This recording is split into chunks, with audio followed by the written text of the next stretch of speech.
کو یہ بتانا چاہتا ہوں کہ یہ کتنی غلط فہمی ہے کہ ہم ابو حنیفہ ہو شافعی اس کی تقلید کی ضرورت نہیں ہے.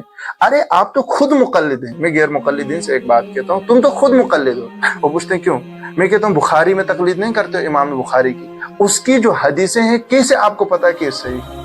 کیسے؟ وہ تو اصول ہیں اس کے کہ بھائی میں کذب, تہمت, کذب, فسق, جہالت, بدعت, فحش غلط, کثرت غفلت, وہم, حدیث کو معلل شاذ سے بچاؤں گا, اس کے بعد پیش کروں گا. آپ کو کیا پتا ہے؟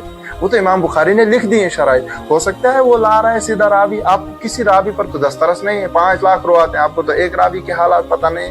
تو آپ کیسے کہہ رہے ہیں کہ ہم تقلید نہیں کرتے؟ وہاں سے بخاری کی بھی تقلید کرتے ہیں, وہاں سے امام مسلم کی بھی تقلید, یعنی محدثین کی تقلید کرتے ہیں لیکن فقہا کی تقلید نہیں کریں گے. اور آپ سوچیں کتنی غلط فہمی ہے. کارپینٹر ہو, انجینئر ہو, اسی طریقے سے پلمبر ہو اور ڈاکٹر ہو, ان چیزوں میں بغیر دلیل, بغیر مطالبہ دلیل, کیا بغیر مطالبہ دلیل کے ڈاکٹر سے ٹیبلٹ دے گا ایکسیپٹڈ, اسی طریقے سے انجینئر نقشہ بنائے گا ایکسیپٹڈ. ہر چیز میں دنیا میں ماہرین کے پاس جاتے ہیں, لیکن دین میں کیا چاہیے ان کو؟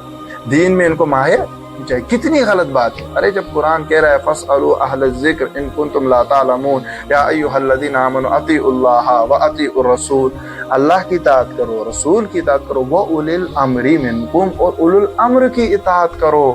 یہ اولو الامر کون ہیں؟ آپ تفسیریں اٹھا کر دیکھ لو, 2 ہی ہوئے, یا تو فقہا ہیں یا تو قضات ہیں.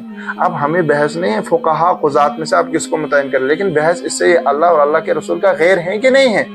اور رسول رحمت صلی اللہ علیہ وسلم کو اللہ تعالیٰ فرمایا واتبع سبیل من اناب الی, اس شخص کے راستے کی پیروی کرو جو میری طرف رجوع کرنے والا ہو. حالانکہ حضور صلی اللہ علیہ وسلم کو کیا ضرورت ہے, لیکن پھر بھی اللہ تعالیٰ کہہ رہے ہیں یہ ہمیں سمجھانے کے لیے اہدنا الصراط المستقیم, ہمیں سیدھا راستہ دکھا. جی کن کا راستہ ہے؟ صراط الذین انعمت علیہم, جن پر اللہ آپ نے انعام کیا. لیکن وہ کون ہے؟ ومن یطع اللہ والرسول فاولئک مع الذین انعم اللہ علیہم من النبیین والصدیقین والشہداء والصالحین. اللہ خود کہہ رہے ہیں انبیاء, صدیقین, شہداء اور صالحین, اینڈ تک صالحین کا اللہ کہہ رہے ہیں کہ ان کے آپ کو فالو کرنا ہے, پیروی کرنی. اب آئیں گے یہ ایرو گیرو نتھو گیرے, کہیں گے کہ نہیں تم 400 ایئرس پہلے ابو حنیفہ جس نے انس سے پڑھا ہو, ابو ہریرہ سے پڑھا ہو, تابعین سے پڑھا ہو, حماد جیسے فقہا سے پڑھا ہو, ان کی بات نہیں ماننا.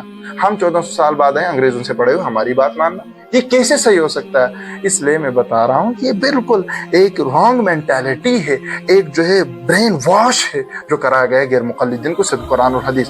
حالانکہ آخری جو بات آپ سے کہوں گا, کرائیٹیریاز کیا دیے ہیں شریعت نے. آپ دیکھو رسول رحمت صلی اللہ علیہ وسلم نے خود ایک حدیث میں فرمایا لن تضلوا ما تمسکتم بہما کتاب اللہ و سنتی,